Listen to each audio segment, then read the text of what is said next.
Yeah. Uh-oh. This question, like, Here we well, go. your answer to this question. Jeez.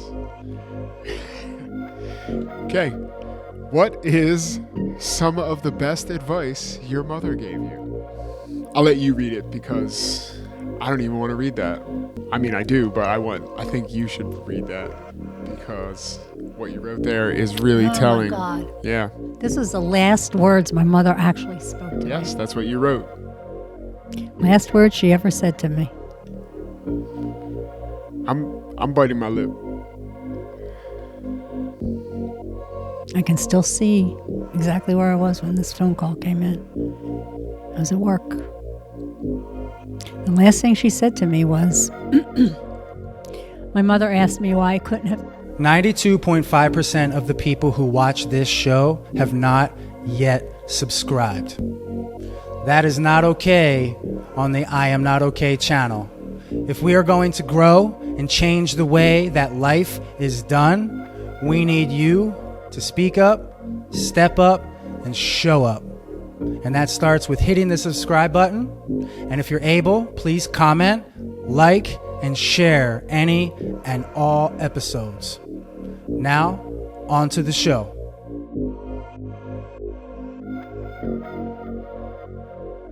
Welcome to Bear It All, the Kintsugi Chronicles, here on the I Am Not Okay channel, where we gather our broken pieces in search of gold. My name is John Bair. And I'm Jeremy Palmer. And today, we're joined by... MJ. Hi, Mambo. Hello. Welcome back. Welcome you. back. It's good to see you. It's good to be back. Thanks for coming back. Yeah. Didn't I say I always come back to the table? Thank you. You did. Oh. Guess we'd always have a sit down. I always come back to the table. That doesn't mean we don't have to acknowledge and say thanks for coming back. Okay. Yeah. I'm not used to that either, so. Okay. Yeah, no, that's... We'll get used to it because that's my style. Before we go on, is there anything we need to reconcile before we go in deeper into Mom's story? Or are we good? We're good. I'm good. We're good? Yeah. All right, perfect. All right, everybody. So we had this book that we were working out of last time. The Mom, I Want to Hear Your Story by the Family Keepsake Journal. And then in the last episode, we got through like the first third or so. And so we're just going to pick right back up where we left off and kind of, as it says, there's like a family tree page. But Mom, what'd you call it? A bush. More like a bush. It's got a family bush. So that's where we're going to start today. So we got that. We got that going for us. All right. So let's start at the bottom. Who is your mother? Katie. All right. Do you want her last name? I do. Yeah. Catherine Laura Cucci. Yes, that's it. It's not Cucci. Cucci. Cucci. Yeah. Isn't that C-U-C-C-I? Or yeah. All right. That's okay. C-U-C-E. I believe you. I don't know any different. Who is your grandmother? Josephina Gagliardi. She was the one that made the delicious chicken That's dish. Nana. That's my Nana. Yeah. There it is. Just connecting some dots. There it is. That's right. Same one. And your grandfather? His name was Frank Cucci, but I never had a grandfather, actually. You didn't know him. He passed away. He passed away when my mother was 10, and there was no father on the other side. Right. Okay. So no grandfathers. I don't know what that's like. Well, we're gonna come to the next. So your great grandfather. I have no idea. Don't know. On my mother's side, Great grandma. I have no idea who they are. None at all.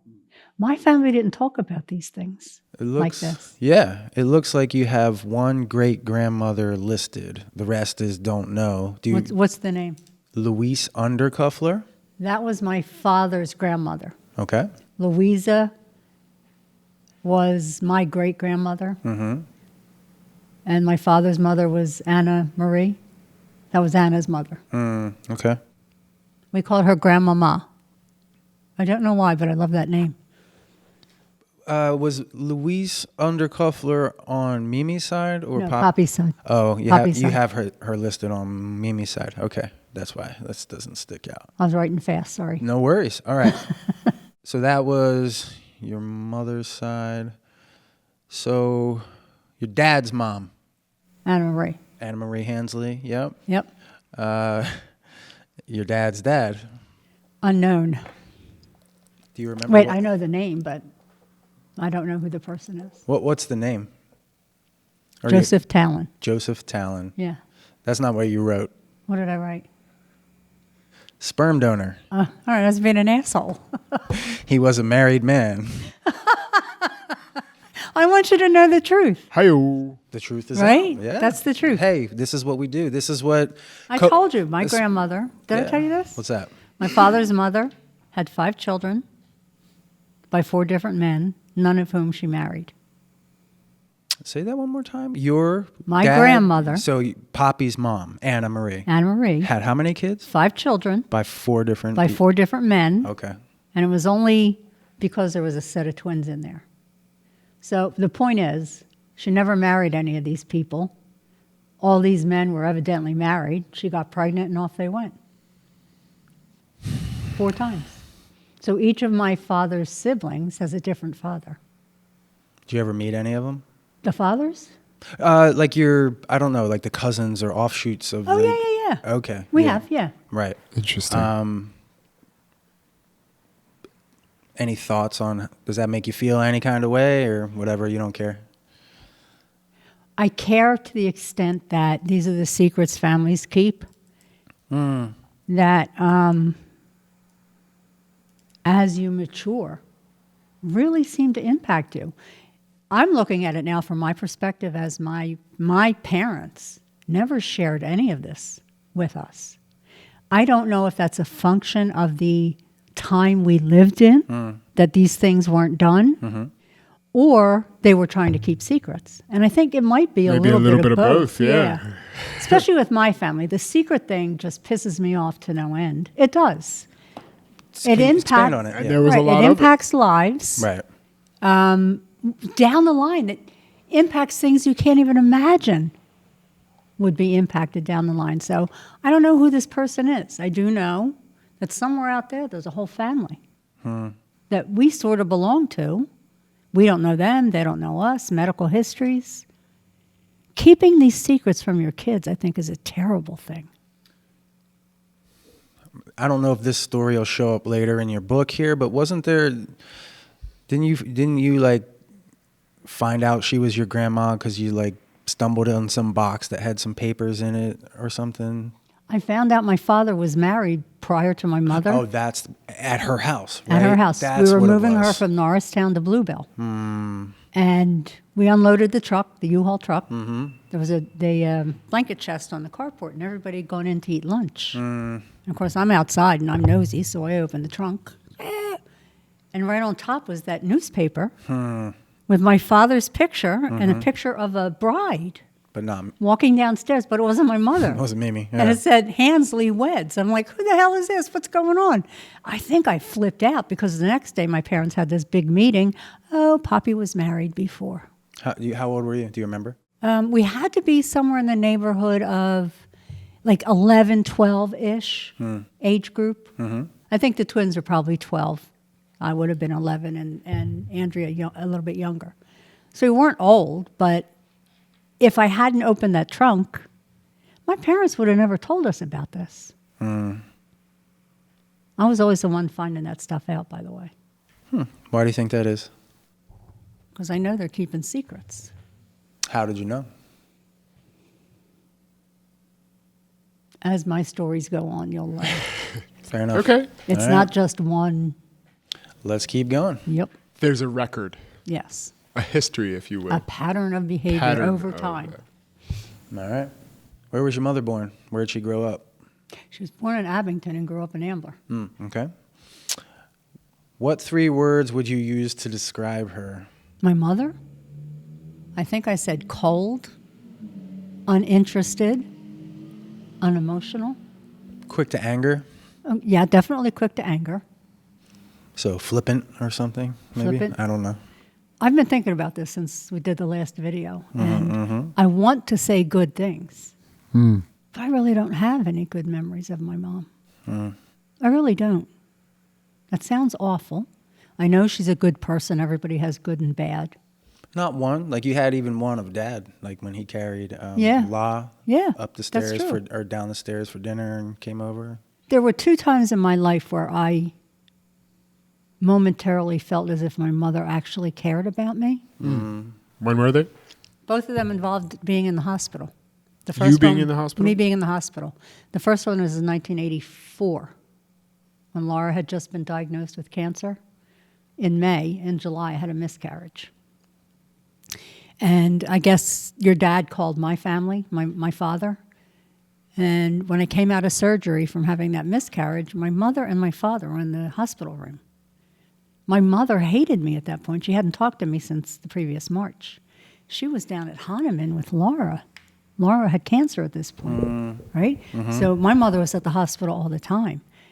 But there she was in the hospital room for me after all those months. And I thought it was because she cared. I don't think it was. Why do you think she was there? Because it was a public situation, and my father was still the police chief, and my parents had this thing about looking perfect Presentation in was public. everything. Right. Behind that door, different story, but out in public, you have to put on that show. So I think that's why my mother showed up. Okay. And then the second time I had surgery in 2000, hysterectomy. Right. And I woke up from And surgery. She was there. My mother was in the room. My mother was like looking over the bed at me, and I'm like, "The hell is going on here?" And I thought she cared then.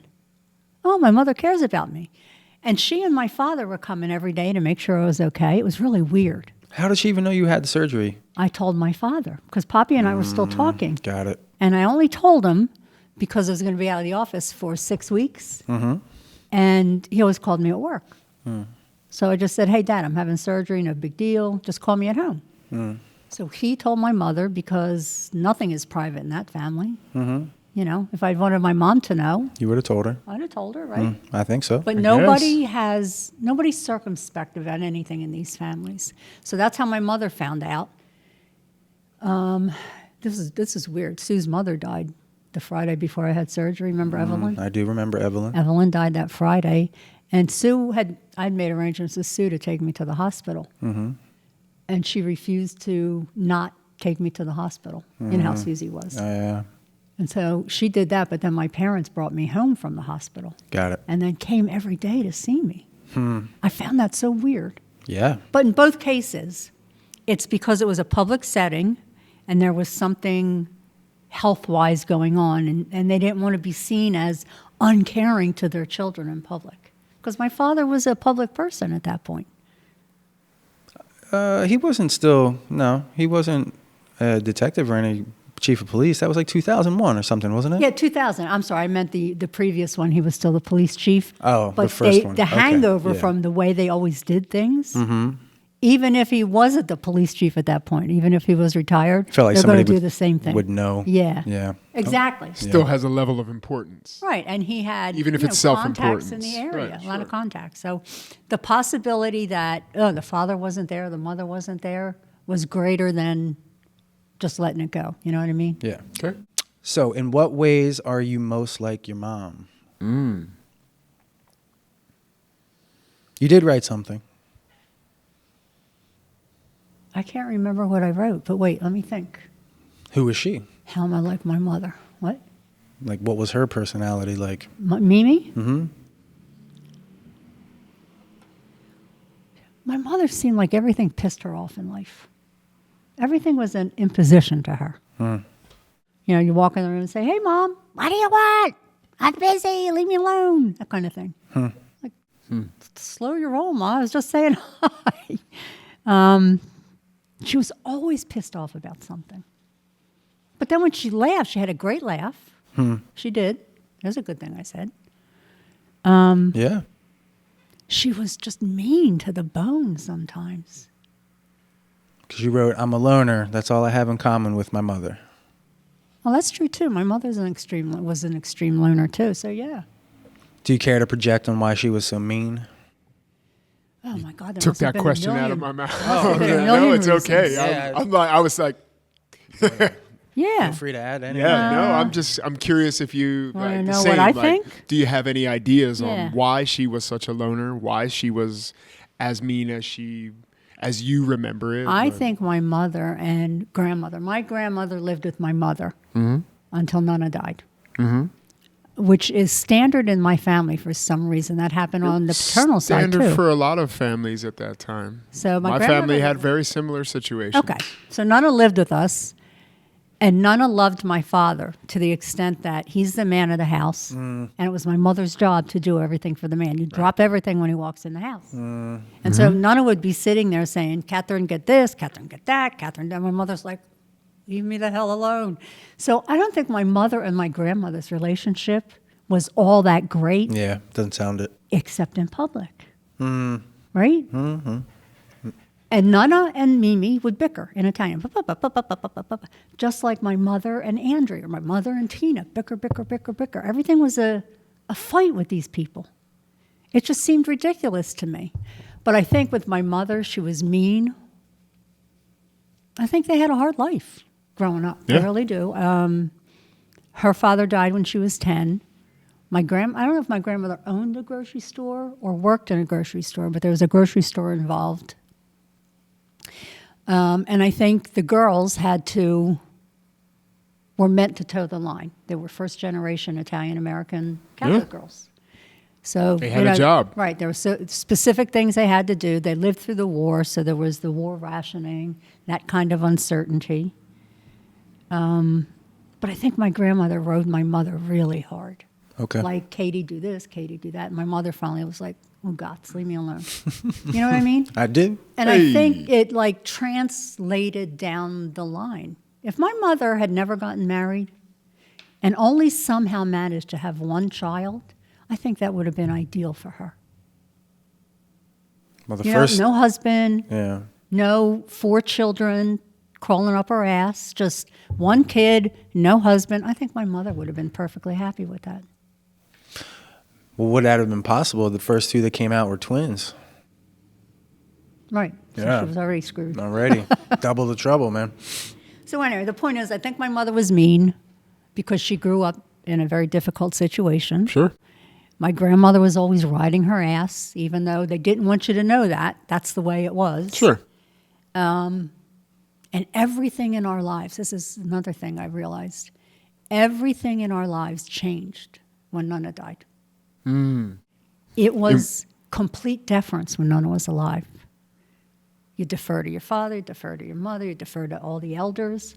You go to church, you do, even if it's just for pretend, because the church excommunicated my mother. For having having sex in a marriage with somebody who was married or something. She said it was because she married a divorced man, but she married a divorced man and was pregnant. That's the whole story. Okay. So they excommunicated her, but we had to go to church. We don't want you, Katie, but here. We want your kids and give us their money every week. Right. That pissed me off. 10%. Too. Yeah. Tithe. Get They that give you a 10% little in there. box of envelopes in catechism class, and they were numbered. And every Paying kid had their attention, own yeah. box, right? Yeah, paying attention And to you that had stuff. to put my mother gave us each a quarter. You had to put it in the collection plate every week. But when Nana died, boom, all that stuff ended. My mother came out like a snake. There's no more deference to my father.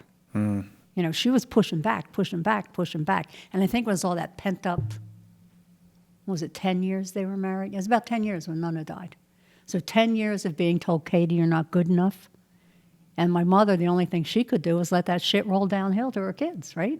Yes. I mean, Because I was never good enough. And she started telling me that from day one, right? Mm-hmm. So I think it's being passed down the line. Mm-hmm. But nobody's stopping to say, wait a minute, why is it happening in the first place? And that's what we did. And here we Or are. That's what we're doing. Yeah, here we are right now, asking these And questions. if we don't know why, how the hell can we prevent it from occurring again? Great question. Right? Mm-hmm. So that's why I think my mother's mean. Also, I don't think she liked me very much. you might be I mean, right. I We don't don't know. know. Yeah. That's the feeling I always got from my mom. Yeah. And if that's what you felt, I'm not going to say you're wrong. That sucks. Sorry that's how you felt.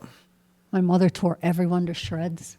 If you're in her company, she's knocking herself out being the hostess with the mostess. Mm-hmm. The minute you walk out of the door and you're out of earshot, she's tearing everyone to shreds. My sister this and that. Oh my God, your grandmother, you're this. Everybody got shredded by my mother. Man. And she did that up until she died. I didn't realize they were still doing it until Tony died. And I was sitting around those tables and I'm like, this shit never changed. Never changed. Yep. So we all grow up with these things, right? And it's normal to us in our family. Yeah. Being, putting on the smile when you walk out the door and being told what a screw up you are the rest of the time. Mm-hmm. It's normal to me. So my dysfunctional marriage was also normal to me. Yeah, you Right? attracted it. That seemed Right, exactly. normal. It was. My husband's yelling at me. I'm used to getting yelled at by people. Of course. It's Oh, familiar. my husband smacked me around. I'm used to getting smacked around. That's a terrible indictment on our family, isn't it? That's another thing that bugs me about all of this when I think about it. What's happening now, this is the legacy my family and Brad's family have left. What happened, two families imploding, and nobody recognizing the fact that one person cannot be responsible for two families exploding when I'm not even in the family. I haven't been in the families since the 80s. But I'm the reason everything went south. They don't want to deal with it. No, they don't. And I can't make anyone deal with it. That's why I walked away. I can't change anything. That's why I decided. Well, you can change something yourself. Well, yeah, but I mean, I can't change. They're not going to do. You can't change them. They can't have the conversation. Unless they or won't. want to come to the table, literally. All right, and since they Still don't, here. and since they haven't, I walked away and I said to myself, okay, I don't need your input anymore. That's why I decided to start talking about it here, because we need to deal with it, and that brings them right back out of the woodwork, as if they have an interest in what I'm doing or what you're doing or what Holly's doing, Yeah. but they don't have any interest. They just want to continue the bullshit. I'm not here talking to you, family. Okay. I'm talking about what happened Sure. because it was my life. Yeah. And I don't think that's an issue or a problem. I don't have a problem with that, because it is important to get perspective on the things that we think Right. that we went through. Right. And when you have a sounding board to talk through that with, especially when we can pull the emotion out of it, then we can actually get somewhere.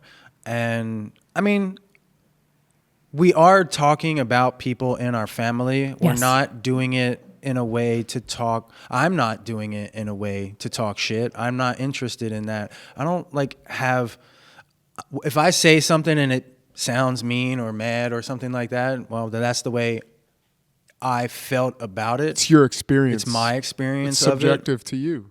But it doesn't mean that. Just like everything that MJ is saying is subjective to her too. Like, Yeah, yes, absolutely. Yes, it happened in your life, but your feelings are subjective. Sure. And that's just the way it nature is. of Yeah. the nature of Yeah. stuff. But I want to just interject real quickly here and just say that because you guys are so willing to sit here and have this conversation and the other conversations that you have had, this is a place that is allowing other people to see that it's okay to have this kind of conversation.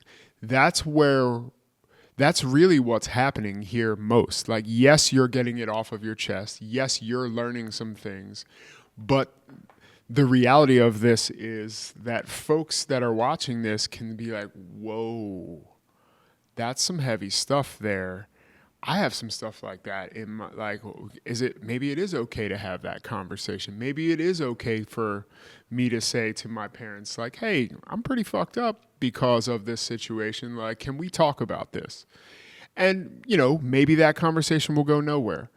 But what you guys are doing here is showing people that with a little bit of courage to sit in front and not bring as John said, all of the emotion into it, but more just the facts. Right. Like, this is how I felt at that time. This is how I feel now. Like, hey, how was your mother? She was mean. She was cold. Right. That's, you know, you said it a minute ago. Everyone possesses a little bit of everything, right? Mm-hmm. We're all those things. We're all But, multidimensional. Yeah, we all possess a little bit of all of it. But what you guys are doing here is giving other folks the ability to see that it's okay for people to have this kind of conversation maybe in a public setting even, like, but with anyone. You know, if it's your therapist, if it's your parents, your son, your daughter, your whomever you need to talk to. So thank you for that, because this is really important stuff for people just to understand that secrets are in everybody's family. Everyone has pushed some stuff under their carpet, their collective carpet, or has the, you know, skeleton in the closet or whatever. My family included. You know, like, I learned a ton of things about my family after people died. And people, Isn't that the worst time to people learn were it, like, right? "Oh, you didn't realize this, huh?" And I'm like, "Whoa, I didn't know any of Exactly. that stuff." But that makes a hell of a lot of sense, because I always thought that, you know.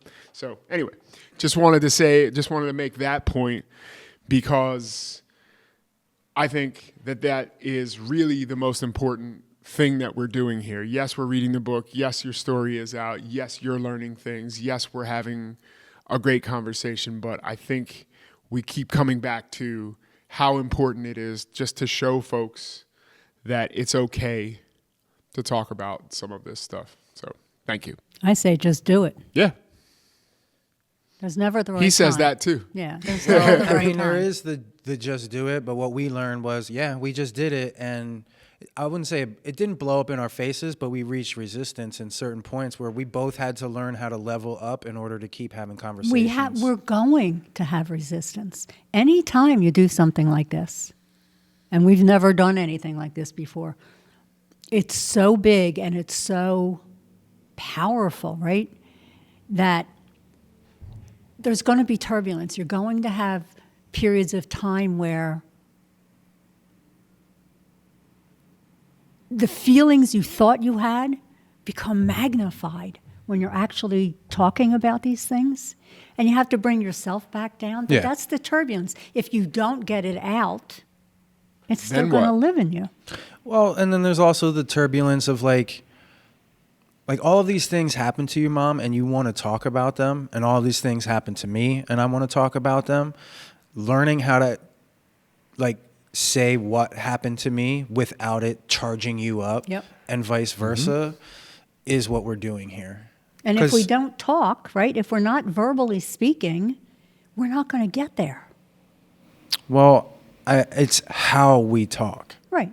And if we go back and look at some of our conversations, I can immediately tell that while we're going through it and we're sitting there on the hot seats, that shit wasn't easy. It's not fun always. And to be able to listen without the listening hurting you is the skill. And I think a lot of people get hurt when somebody says the truth to them. And we have to learn how to get through that. Correct. Right? Well, and that's why we keep showing up. Yep. But I think it's really important to for people to understand that too becomes a skill, because what you learned as a kid and what I learned as a kid, we came back to the table with that operating system, and it didn't allow us to move forward. Right. It's So like two we've different had to systems. See that in action to be Yep. well, that isn't working. And now we have to sort of tear that down and learn how to have conversations without freaking out and shit. I think I said this last time. Every individual is dysfunctional by virtue of being a human being. If you're human, you're, I believe, flawed. Yeah. Right, but you're dysfunctional in certain ways.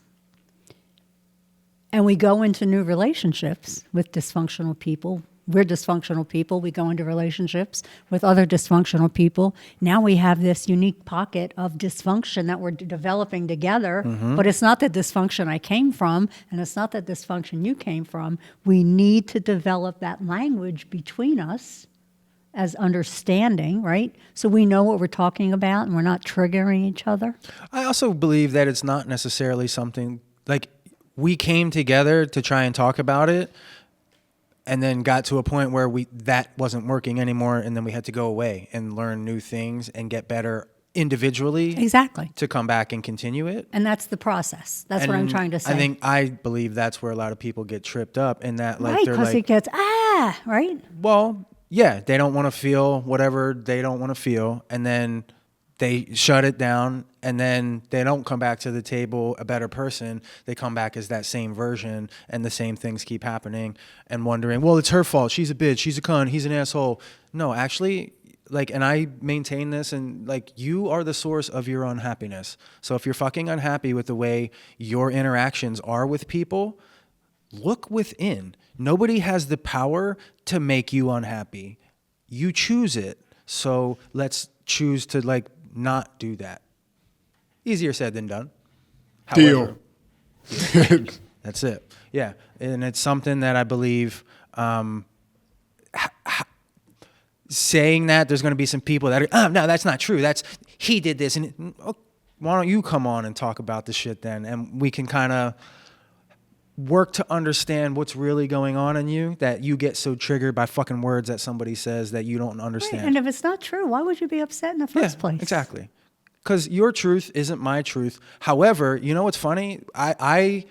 There's not an instance of when I've said something that was so true, I felt it in my being, that somebody else didn't feel it. And I can almost immediately see like it's hard to refute that, you know? And I think a lot of people talk around that truth because they think, well, if I say the thing, it's going to hurt somebody or hurt myself or whatever. Oh, yeah. But when you actually really say it, that's what grounds things. And then there's like this little space where you can both go into, be like, we have an opportunity and a window to be truthful here. Maybe we should take it. I think we were all raised in situations where we're supposed to be the good kid, right? You're supposed to be the good kid. Don't talk about the bad things, good vibrations, positivity, blah, blah, blah, blah, blah. We're not going to talk about the things that actually occur, right? And all you're doing is kicking that can down the road. Yeah. You want your kids to be good in school. If you're good, I'll give you a treat. If you're good, I'll give you a gold star. Mm-hmm. But we're all good and bad, and every permutation in between. So if we're not three-dimensional all the time, we're cardboard cutouts. We want our kids to be good and then put them in the corner. You want your wife to cook for your dinner and whatever, and then put her in the corner. We have to learn to have these miserable conversations until every entity in the equation reaches the same consensus. The consensus could be, I'm never talking about this with you again. We could agree on that, right? Sure. And that situation would end at that point, as long as you deal with it. If you're not dealing with it, you have a bunch of people all stewing about something, and next thing you know, everybody's blowing up, and it's just another big fight. So you have to talk about the bad stuff in conjunction with the good stuff. Well, let's keep it going. Maybe there's some good things in here. I'm sure there is. Where was your father born? Where did he grow up? Norristown, both cases. What 3 words would you use to describe him? Cruel. That was not one you wrote. Okay. But okay. Intelligent. Nope. But okay. Scary. Nope. What did I write? Arrogant. Okay. We're going to say egotistical. Yep. And cold. Yep. Okay. So those other 3 and those 3. So there were 6. And same reason why I think my father is that way. Fair enough. Miserable childhood. So 2 cold parents. Yes. Definitely leads to a warm, open child, I'm sure. Or children. Duh. All right. In what ways are you most like your father? I can be relentless. That might tie into what you wrote, because you wrote, I'm not, other than the ability to find the root cause of the problem. I'm relentless. Relentless. When I want an Investigation. answer, I'm going to go look. Exactly. That's exactly what You it learned is. his detective skills. Yeah. I did. I was with my father all the time growing up. My mother punted me off to him. All right. What is your favorite memory of your mother? And we sort of kind of touched on some of that earlier, but was your favorite memory when you woke up and she was there for your hysterectomy? Or when she laughed one time and you were like, oh man, that was a nice side. I wish I could have seen her like that. I don't know. I really don't remember what I wrote. Well, you wrote, I don't have any. Always felt like an outsider, and she couldn't have cared less. Okay. So, Yeah. That's unfortunately that. true. and here we are. I always felt as if I was the biggest annoyance to her. No matter what I did, just breathing pissed her off. Why do you think that is, though? I don't know. Was she like looking in a mirror? And I she was going to hated say, you? did you remind her of her? Like, did she hate herself, so she hated you or something? I think she hated her life because she wound up pregnant and having to get married to some dude she didn't love. I don't think my parents were In love. ever really in love. No, I think it was obligation. And then they stayed in that marriage, being awful to each other. Yeah. And we'll get into that later. But they stayed in the marriage, and they always said it was for the kids. But I think that's a damn lie. I think they stayed in it for themselves. People say that a lot about relationships, but and I've had some experience in this realm myself to say, like, you get into this situation where you're like, oh, we're staying together for the kids, that kind of thing. But really, when it comes down to it, a lot of the times it's people are just too scared to move from a situation. Like, it's too much work to move from this situation that kind of helps me get by. I hate it, but it's not the worst thing in the world. It could be worse. I'm not alone. At least somebody's like sleeping next to me, so on and so forth. And then you believe that. You start to believe that situation. You get into this scenario where it's like, oh, well, maybe this is the better thing for me because I what am I going to do otherwise? And then it just gets further and further and further along that time. And you get all of that history and you're like, well, what am I going to do? I'm an old person. What am I going to not be married anymore? Am I going to be here? It's I've seen it.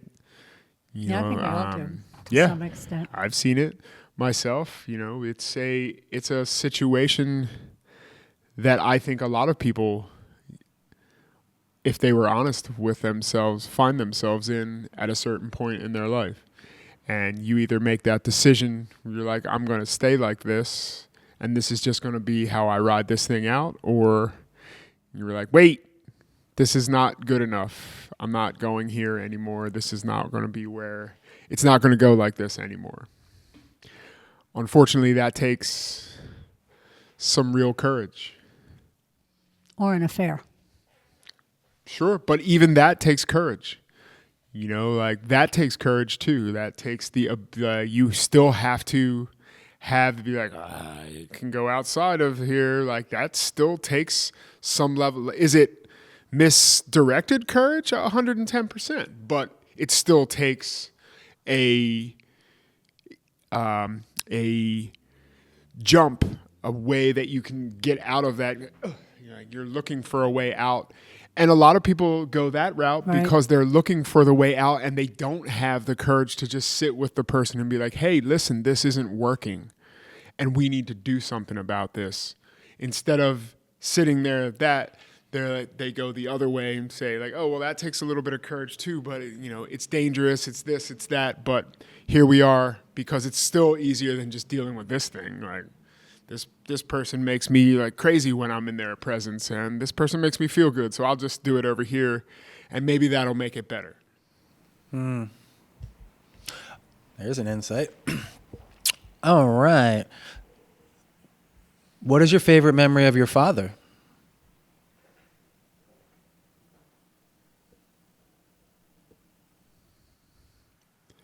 Definitely not him waiting outside the high school with the squad car on the skip school day. Or wasn't that middle school? Middle school. No, that was high school, right? High school. I don't remember what I wrote. When he finally confronted my ex-husband, telling him if you hadn't been beating my daughter from pillar to post, none of this would have happened. And followed by, I don't have fond memories regarding my family. I don't. Isn't that a terrible Well, thing to say? that's a theme that has been like since we opened this book up. Yeah. That theme has been. That's why the first time I came Direct. back and I said to John, I'm really upset about this book. You're making me think Right. about these things. Yeah. And I want to be able to provide the good picture along with the bad. The whole story, the truth, That's whatever all. that is really what I'm after. And I believe most people, like, honestly, I don't like embellishment. I don't like that kind of thing. It's very interesting. And it comes to the truth. When you sit with somebody and they're telling you the truth, you can feel it. When they're talking shit and they're bullshitting and they're embellishing, it becomes kind of like flighty and obnoxious. And I feel that immediately, and I sort of just like check out. But when something's real, I'm like, ooh, like a moth to a flame, because I can feel the realness in it. And even if it doesn't feel good in the moment, getting that realness out makes things better. Or honestly, selfishly, I learn how to level up emotionally when the realness is out. So I want that. Anyway, all right. So some of this might be, we might have to gloss over. But what was your mother's maiden name? Catherine Laura Cuchet. We said that. What part of the world does your family originate? Your mother's family? Italy, Calabria, Maida. There it is. Maida. Maida. Like everybody else in there, Blair. Apparently, yeah. You said this one already. Do we know your mother's maiden name? Anna Marie Hansley. Do you know which parts of the world your father's family originates? You wrote no. No, but you did the DNA thing. I did do the DNA thing. And yeah. you found out you have, on your maternal side, you have some, what, English? No, I think that was the paternal side. I don't remember. Yeah, on the maternal side, I think it was definitely some Italian. There was like some Germanic. Yes. There was some Cameroon. There was some... A little bit of everything. Well, some like island. Yeah, I'd have to pull it up again. But then like on the paternal side, it was like Northwestern Europe, like Ireland, England. Yeah, like, the name, my father's name is actually derived from Old English. James. No, Hansley, last name. Okay. But is that James was like the Americanized version of Seamus anyway. That was a Irish thing? Yeah, Celtic origin. I have it in there somewhere. So going to Ireland soon. We'll figure it out. There you go. All right. How did your parents meet? They met working at Philco Ford. Yes. That was up on West Point Pike. Mm-hmm. You know where that big apartment building complex is now? Yeah, yeah. Between, what is that road? Isn't that Hancock? Between Hancock, yeah. And Yeah. I know where you're at, but yeah. It was a big complex. It was Philco Ford. Mm-hmm. They worked there making the vacuum tubes for television sets and that type of thing. Got it. And that's where my parents met. My father was working there, and then Mimi, Gigi, and Aunt Baby would take the train from Ambler to come work in Lansdale. Mm-hmm. And Uncle Bob, too. Do you want me to read what else you wrote? Sure. They engaged in a clandestine relationship. Hey, My father was married. They did. clandestine. There it is, clandestine. All right. How would you describe their relationship? My parents?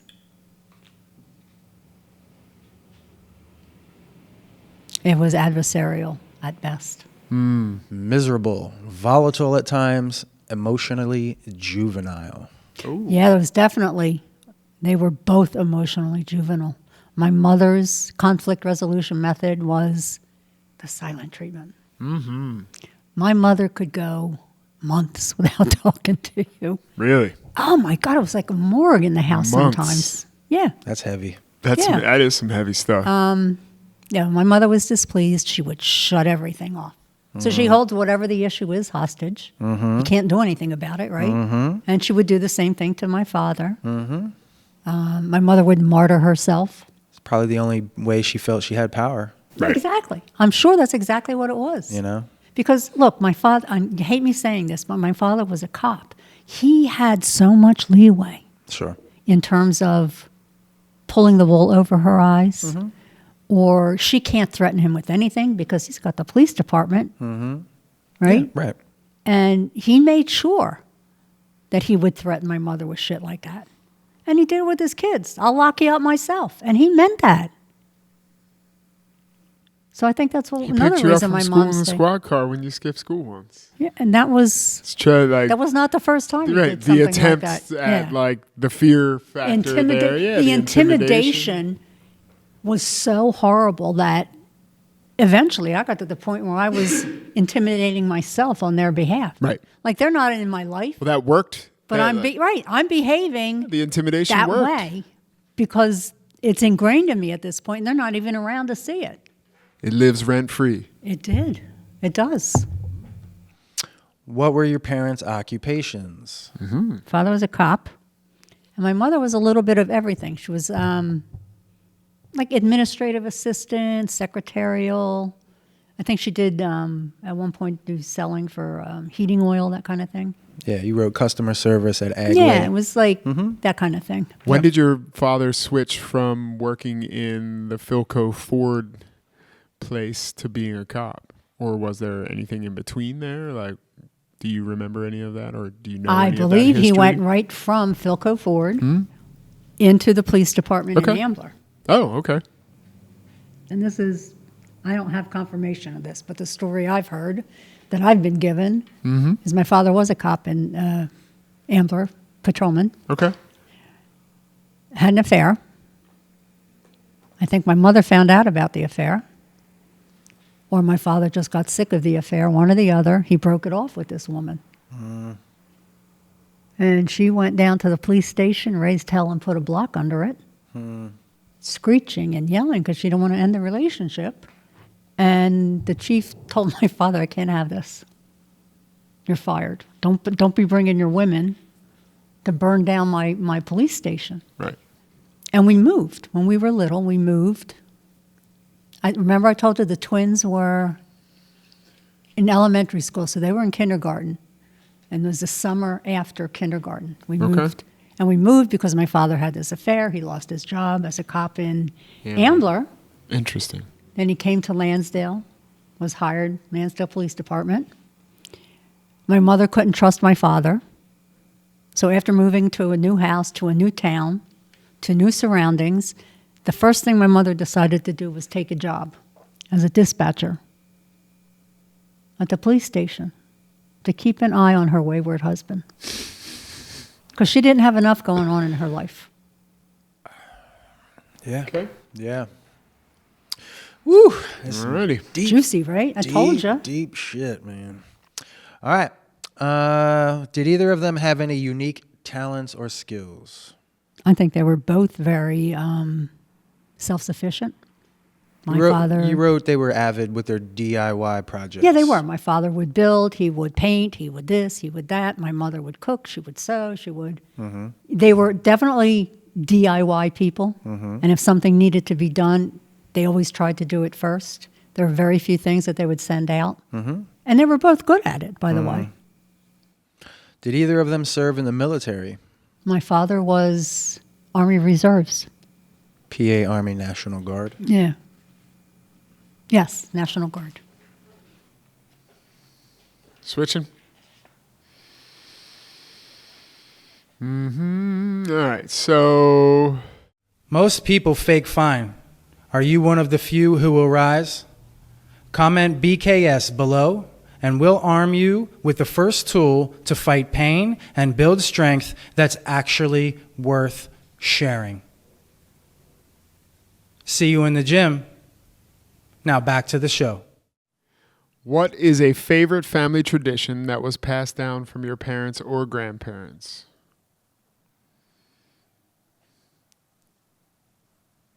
We didn't have traditions. That is exactly what you wrote. Unless you count putting the same decorations out every year for Christmas. Okay. That was a tradition. Oh, you know what? Saving all the boxes from everything that you ever bought. That was a tradition. Back in my day, you saved every box. And everything went back in the original box, by the way.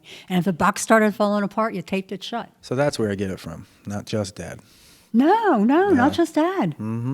Yeah, wow, the boxes. Jesus, everybody saved every box like they'd never see another box as long as they live. We have a collection of bags in the back there that's been hanging for a while. Yeah.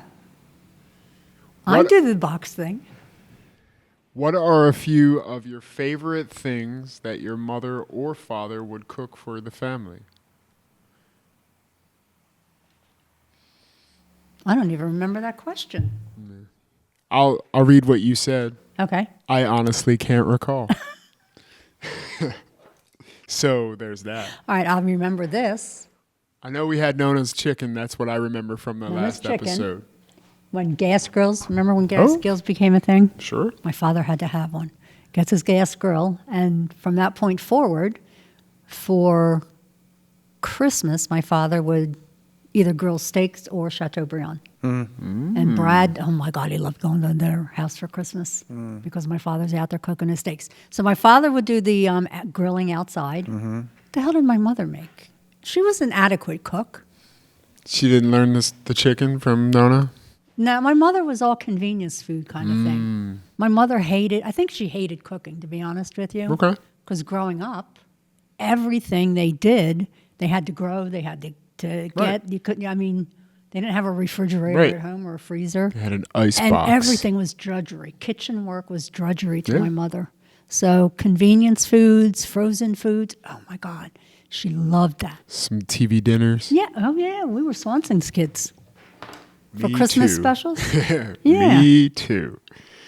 All right. So, what were your grandparents like on your mother's side? I don't know my grandfather. Yep. You said that. Only knew I don't even know if I grandmother. ever saw a picture of him. How weird is that? I don't remember my mother talking about him. Mm-hmm. I mean, everybody says, oh, yeah, my father used to do that, or my mother did that, but I never heard that from my mom. None of that stuff ever came to the surface. Even Gigi and Aunt Baby, now that I think about it, I never remember them talking about their father. Wow. Isn't that weird? It's interesting. Telling. Right. But it's projecting. Anyway, I'm sorry. What was the question? That's okay. I can't remember. What were your grandparents like on your mother's side? I'll read what you wrote. You wrote, I only knew my grandmother. Very typical Italian Nona. She lived with my family until death. My mother lived with Nona all her life, even after getting married. That's what you got. Sounds about right? That's exactly right. Okay. Do you know where your mother's parents were born and grew up? They were both born in Italy. My grandmother was Maya. I don't know where. Her father grew up, but he also grew up in Italy. They emigrated and they got married here in the United States. What were your grandparents like on your father's side? I just had a grandmother on my father's side. You wrote that also. Yeah, she reminded me, Grandma Nancy. You wrote 2 words here to describe her. Did I? Bird-like? That is not one of them, but an interesting one nonetheless. You wrote cold and standoffish. Yeah, that was Grandma Nancy. I'll put it to you this Surrounded by way. cold, standoffish people. Yes. Except for Nona, right? She was the only one who wasn't cold and standoffish. I don't remember Nona Sometime. being cold and I'll tell you what I remember about Nona. I'd forgotten all about this. When you were sick, you had a cold. You were a little kid with a cold. Give you She was some still alive? Give you some brandy? Yeah, she was alive until I was 9. I just turned 9. She died in, You said me. huh? You said you were sick, as in I thought you were Little talking about. kids. Yeah, When little she's- kids are sick, you have a chest cold. So when you were sick. Yeah, She's any just kid. describing, yeah. Nana would sit in the kitchen with her little teeny tiny cast iron frying pan. She'd put it on the stove, and she'd sit there. You'd sit on one stool, she'd sit on the one next to you, and she'd take dry washcloths and put them in the You put your head in the over it? pan. Yeah. No, what she would do is put Vicks on your chest, and she'd take this little washcloth and put the warm washcloth on your Yes. chest so the Vicks So would the work. Vicks goes up. And she would do that between 2 or 3 My grandmother used to do that for me too. washcloths, so you could do right, so you could breathe. I remember Nana doing that. There you go. That was cool. And I used to go out in the garden with her in the summer. Nana and I would sneak out in the morning and eat tomatoes off the vine, and she'd bring the salt shaker. That was our secret. Okay. That's important stuff. That's a Yeah, cool memory. that was cool. Yeah, that's You have to have salt for tomatoes. It's just it's a very oh my important God, just eating part them right of the off the puzzle. vine, man. sea salt. I grew up on Absolutely. tomato sandwiches. I loved it. Me too.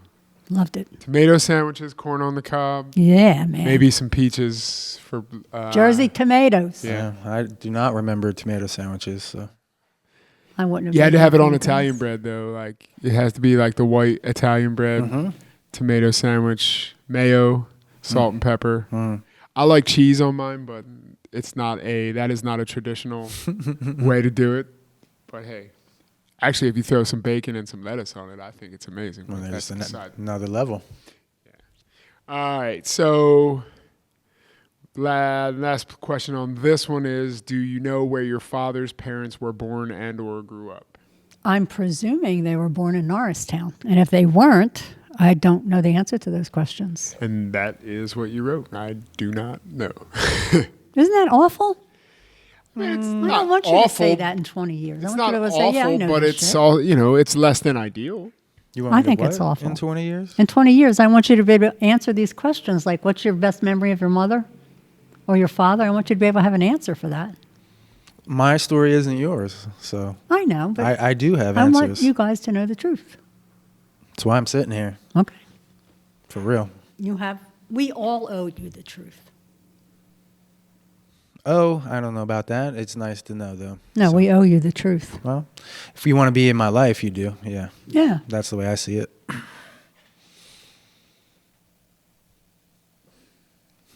Yeah. Uh-oh. This question, like There we go. your answer to this question, jeez. Okay. What is some of the best advice your mother gave you?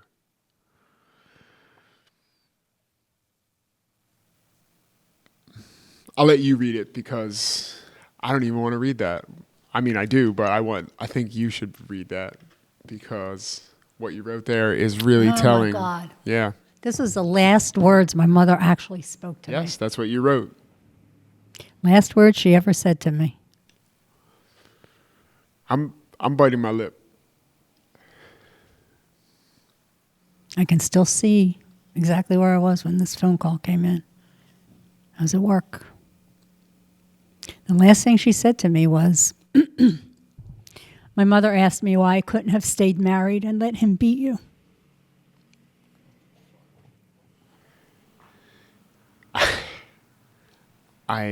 Yeah. Wasn't that bad, right? Right. Jesus. I'm so sorry. Yeah. I don't want to have pity for you either. So I just No, there's no pity. a Right. lot of this is just like heavy. And Yeah, it's heavy. We're I'm just so gonna sorry. get through it. Yep.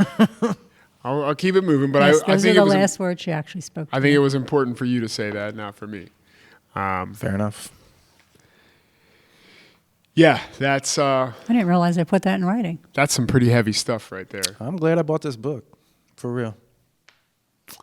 So, all right. What's some of the best advice your father gave you? The only thing you have is your credibility. You can guard it. And I believed that with everything I was. Then I found out Meanwhile, he seems like his credibility was not as non-existent in his personal yeah. life now. But he sure worked hard to protect the image of that credibility on the outside. He worked overtime polishing that sterling reputation. Mm-hmm. Yeah, it's two different people. Yeah. Or maybe more than two different people. Right. Did you ever meet your great-grandparents on either side of your family? No. You did say just my father's grandmother. Oh, right. Grandmama. I forgot. Oh, right, grandmama. That's Grandmama. grandmama. Tiny little woman, lived with my grandmother Oh, yeah. You know what she looked like? all her life. She looked like Called her grandmama. the Wicked Witch of the West riding a bike with Toto. She was that tiny little bird-like person. She's a tiny little thing. Do you remember her at all? No? No. I'll tell you a story. Jeannie used to breed German German Shepherds. Shepherds. Right. And she had a shepherd named Prince. I think that was her first one. You were a little guy. You were crawling. I can still see you in their living room. And Prince put his front paws up on the easy chair. And you came up behind Prince and grabbed him by the jewels. Oh, geez. And he just stood there like this. He didn't move. He didn't snap at you. He just waited for you to let go.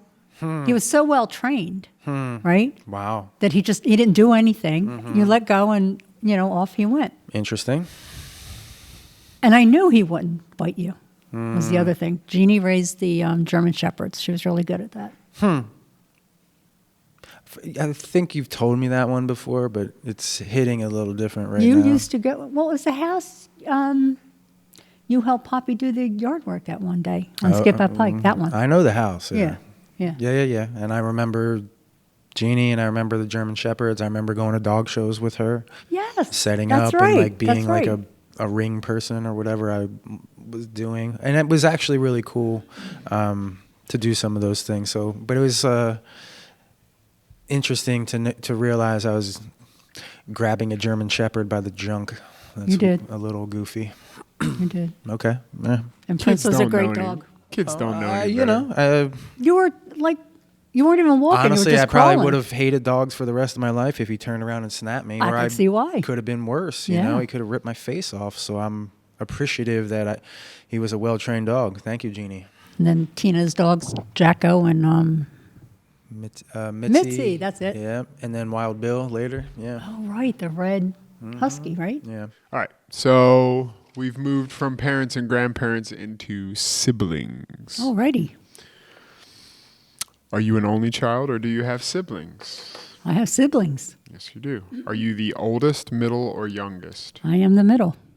It says middle. Twins, comma, me, comma, younger sister. Yep. Right? All girls, though, right? All girls. List your siblings' names in order of their ages. Make sure to include yourself. You have them listed. Laura, Christina, just me is what you put. Andrea, can't remember her age. She's the youngest, right? Yes. Okay. Which of your siblings were you closest with growing up? Not close to any of them. Yes, you wrote that. None. I And wasn't. again, that word comes up again. None, outsider, problem child. There you go. I you know what? I actually got the message, didn't I? Apparently so. Not only did you get it, you bought it. You Hook, line, believed and it. sinker. You bought it. Like it's there. Which of your siblings are you closest with in your adult years? None. Yeah, that's what you wrote.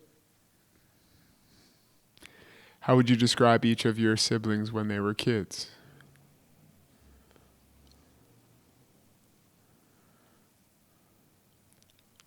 I don't know. I was the outsider.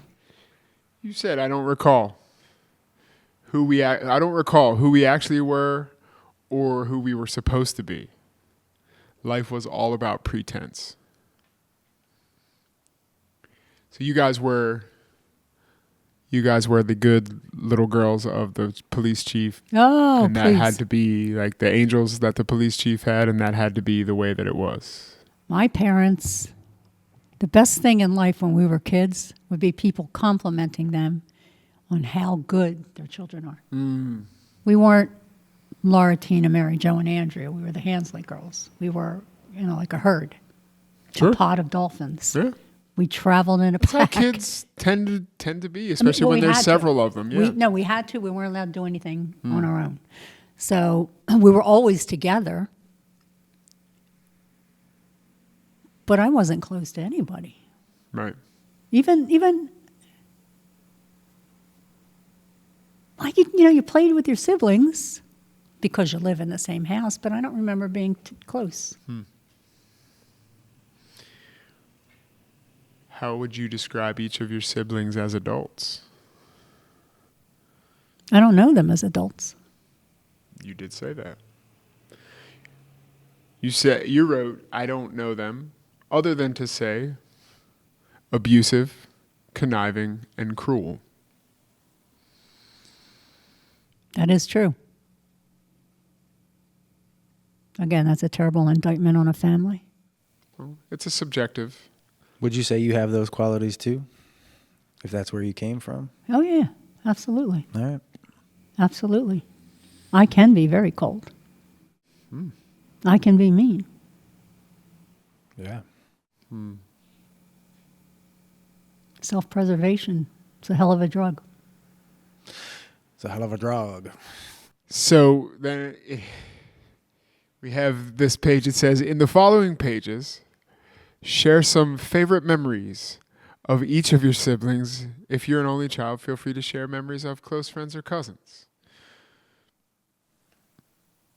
Your answer was very much like a lot of the other answers that you wrote here. I don't recall. I was excluded most of the time. I was excluded. There was a hierarchy in the family. Uh-huh. And I think I was at the bottom of the barrel. The afterthought. So then it has memories. It has written on the other page, of which you wrote none. But then you did list each of them briefly. So you have Laura, died age 24, quiet, studious.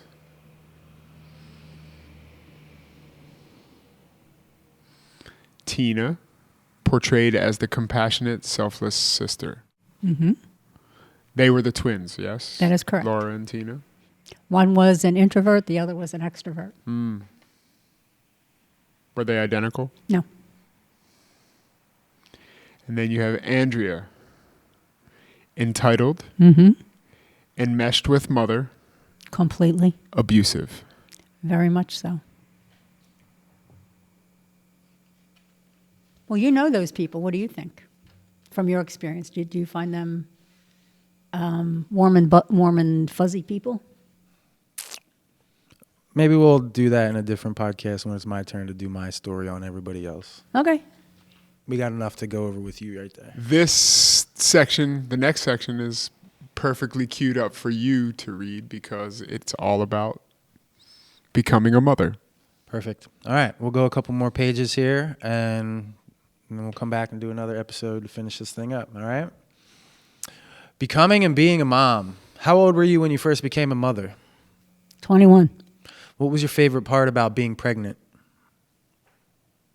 Probably eating anything I wanted. Not what you wrote. What did I write? I don't think I had a favorite part. My husband was supremely unhappy about our baby. How long were you married 10 years. before you were pregnant? Before John was born? We got married in July 1980, and John was born November of 81. Okay. It's a little Not over long, a year. yeah. Yeah. What difficulties did you have with your pregnancies, if any? None. Yep, that's what you wrote. Very easy pregnancy and deliveries. Yep. Okay. Total labor for all 3 children was 12 hours. That's right. Labor and delivery, 12 hours That's impressive.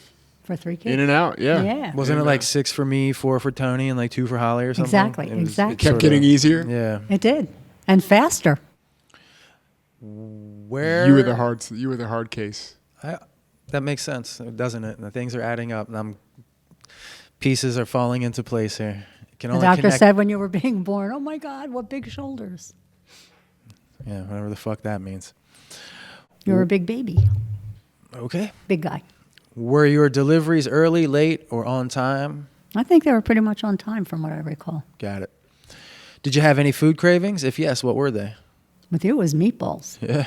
I don't know why. Nothing with the second or third? No, not Not that in you particular. can No, remember. like I had to have that. No. Interesting. What were your children's lengths and weights at birth? You were 8'12". I don't remember your length. 21 inches. I think, wasn't it similar in that like I was the longest but also the smallest, and then like Tony was the medium and Holly was the biggest? Tony was the smallest. Tony was the smallest? Tony was 7'2". He was what? 7'2". I thought he was like 7'15". No, that was Holly. She was 8'15". And I was 8'2", and he was 7'2"? Yeah. Oh, okay. All right. Because you wrote, I no longer have access to that, and I can't remember, but that's good that it just creeped in there. Well, I think that's the, because we're talking about it, I'm thinking about it. I'm just not in my own head, you know? Yeah, I got it. All right. A little bit of jarring of some memories Yeah. there when you're able to help out too. Let's see. Being a mom. Oh, there it is. Great. Okay. Is there any special song you would play or sing to your children when they were little? Aw, Rockabye Baby. Yeah, I remember. We would I was sing going to that ask every if night. you remember that. I do. On the treetop. How did having children impact your professional life? Didn't. They're the reason for my professional life. Mm-hmm. What are the biggest differences in how kids are raised today and when you were young? You mean in raising my children or today? It doesn't really say. It doesn't specify really. Maybe let's do like here's what you wrote. Children were rarely provided emotional support, very little patience, individuality was a crime. Yes. So it sounds like you were writing from when you were a mom or even before, like when you were a little girl. Yes, when I was a versus kid. Macklin and Marshall. Right, when I was a kid, keep your mouth shut, stand in the corner till I tell you. Okay. Children should be seen and not heard type of situation. And it impacted me. I heard that in a because lot of places. It impacted me because Didn't the we all? individuality Didn't thing we all? That's right. didn't exist. And I think people are individuals and ought to have a right to be individuals. Agreed. Yeah, it's important. Looking back, what would you change about your kids, about how your kids were brought up, if anything? I'd have fought a hell of a lot harder. For what? My kids. In what way? With the way my family and my ex-husband's family interfered in their lives. Okay. Yeah, because you wrote, I wouldn't have made the critical mistake of believing my children would be safe within their families. I trusted the wrong people. Okay. That is true. What are the best and hardest parts of being a mother? The hardest part is knowing when your kids are unhappy and you can't do anything about it. You wrote, most difficult is being unable to protect them from the world. Yep. And it sounds like the better part is experiencing their personalities, passions, fears, most of all their truly unconditional love for each other. That's true. Yeah, we do. You do. And I think I didn't have that, so it's even more pronounced from my perspective that you guys have that kind of relationship. Okay. Write about a favorite memory of being a mother. And you wrote one for each of us. Tony had to be butterflies. No. You're not a Galil, you're a mommy. Yeah. Tony had trouble enunciating when he was little because he had fluid in his ears. So before he got the tubes, he couldn't enunciate. Sure. And he would say the cutest damn things. And I wasn't a girl, I was a Galil. And I said something about mommy being a girl, and he said, you're not Galil, you're a mommy. I forget what I wrote. What did I write? Hollywood's love of all things girly. Well, do you remember her when she was little? She was the little girl for you that you were hoping for. She was would all play that. on like a Saturday at home in her fanciest dress. Yep. And I let her wear it because she only got to wear it once anyway. So now she's wearing her fancy stuff around the house. Little girls love dress up. Yeah, It's Some do. Yeah, Some it's do. a very important thing. Yeah. John, so excited to see Santa. He ran toward the mall fountain and slid right into it. John, I still laugh about that. That was at Montgomery Mall, right? Montgomery When they had Mall. that He big ran down the long hallway fountain. and he jumped onto the little seat surrounding the little fountain. Fell right in. And he was wearing a snowsuit. Bloop, went right in. Nice work. Yeah. I love that memory. Got it. And then you couldn't sit on Santa's lap all wet, right? I took him to Sears and got him clothes, and then he sat on Santa's There lap. you go. Well, You there fix is. it. Some good mama stuff. Figured right it there. out. Knowing what you know now, what advice would you give yourself as a new mom? That's a good question. Did I answer that?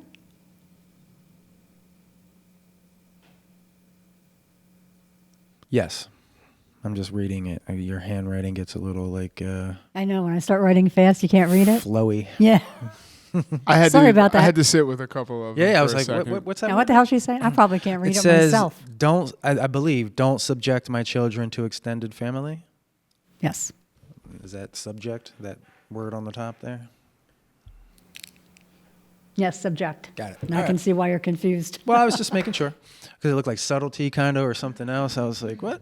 All right. Based upon all you have learned and experienced, what advice would you give your children? Don't remember what I wrote. My best advice, don't follow my lead. That's it. That is true. That was it. What do you think What do you mean? about that answer?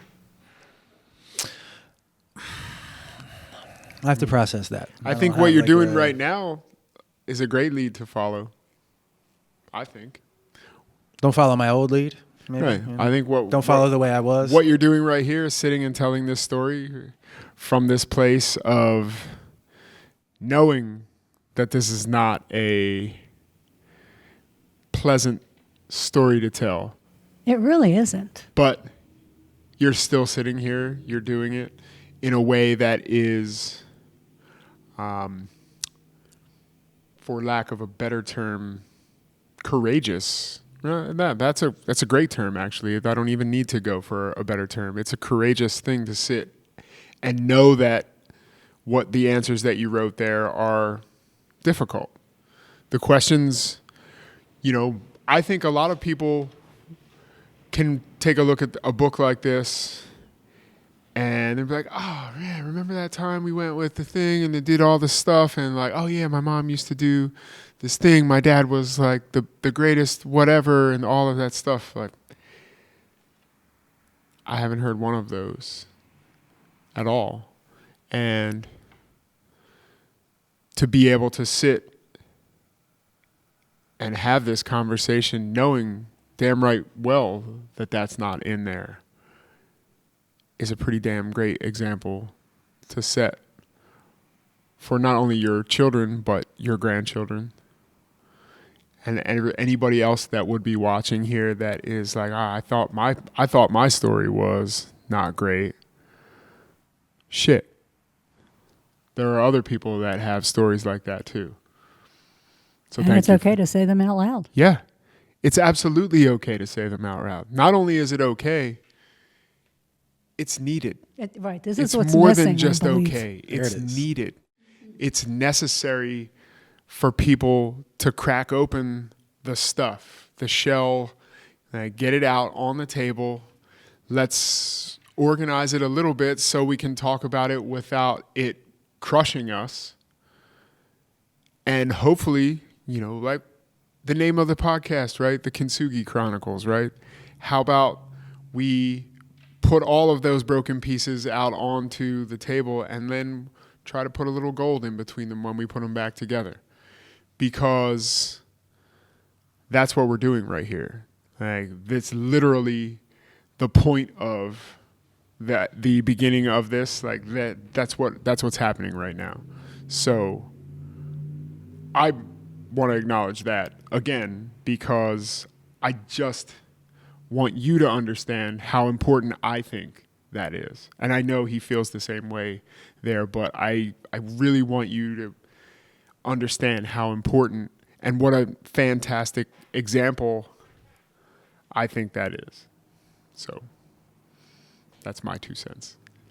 I mean, for me, it all comes back to, and I know you have read it and or are going back through it, but the body keeps the score. Right. Like what I've learned that I'm doing in my businesses, subconscious, but the more that I think about it, it's becoming conscious. He gave 3 avenues to start changing and healing, right? Bottom up, physically processing.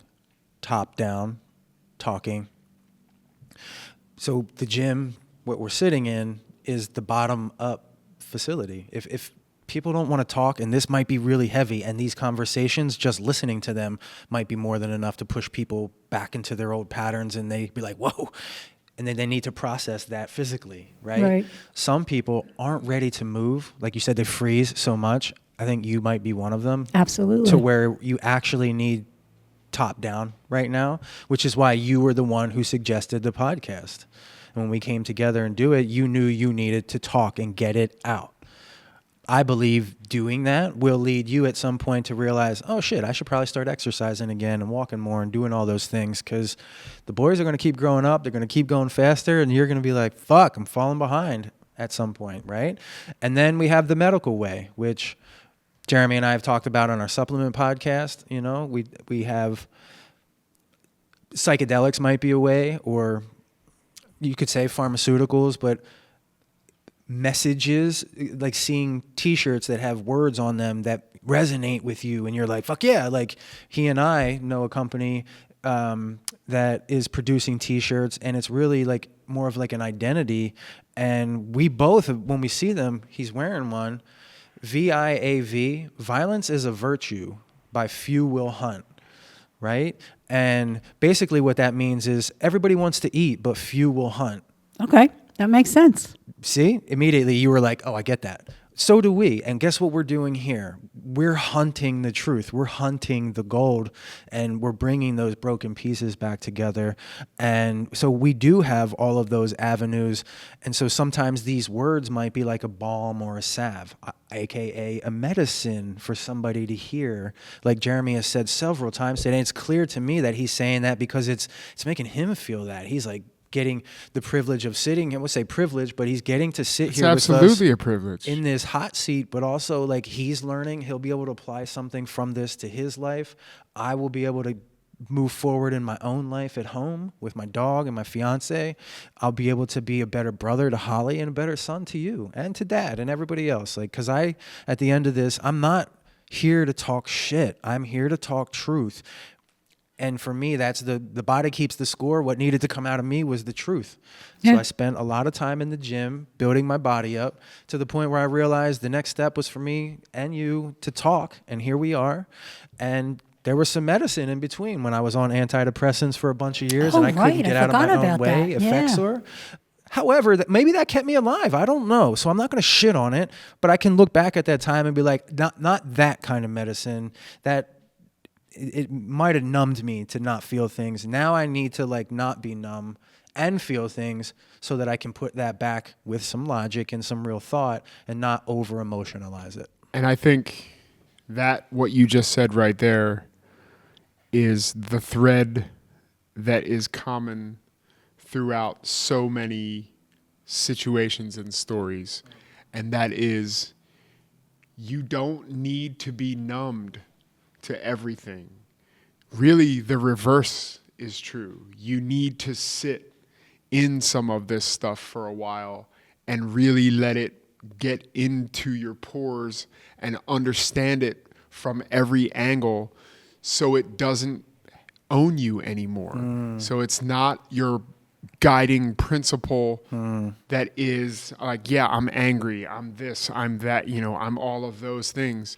Sit with that stuff for a little while and understand it and understand where it comes from, why it's there within you, and why you keep falling back onto that, and then move forward from there. Like, that is a thread that is so common. Like, we see it all the time right here. Like, it's a thread. Like, I just want to be, I want to feel different. I want this. I want to, like, great.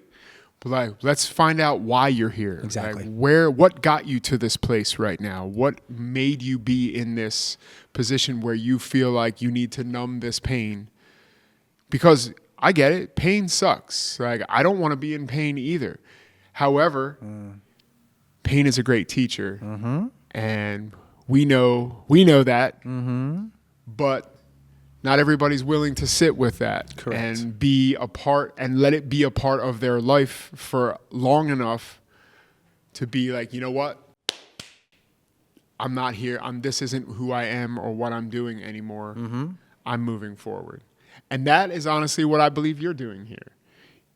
I know I'm privy to the conversations that led up to all of this happening. I happen to be a part of the inner circle of that conversation too. So I know, quite some time ago when you were calling and being like, I got to get all this stuff out.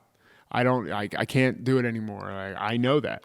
So here you are, finally letting this stuff out because you've been carrying this. Like anyone can go back and read and see and watch all this stuff. Like you've been carrying this stuff around for a really long time. Yep. And you don't need to carry this stuff around anymore. This was stuff that happened to you that doesn't necessarily mean that it is you anymore if you don't want it to be. That's the difficult part. I don't know who I am. Well, welcome to step one. This has been a. You've identified it. Yeah. It's time to start washing it off. It doesn't make me look good. None of this makes me look good. I think the opposite. I think the courageousness to sit here and have something to say, and I know you think you're, we've said it was off camera when you were like, I just don't want to be like the person who's sitting here complaining about everybody in my life. I don't think you're complaining per se. I think you're telling a story of something that happened to you, and what happens next is up to you, not them. Let's bring it in for a landing right there. Mom, do you have any final thoughts? Because we're going to finish this book in the next one. Okay. No, I'm good. Good? Peace, everybody. We love you. Thank you. Be well. Are you having a hard time fitting in? Same here. I am not okay. For the longest time, I was faking fine. I had to learn how to speak the unspoken and find my truth. If you are ready to find your truth, please comment below FINE, FINE, in all caps, and I'll send you the first step. Welcome to our community, where it's okay to not be okay. See you on the inside.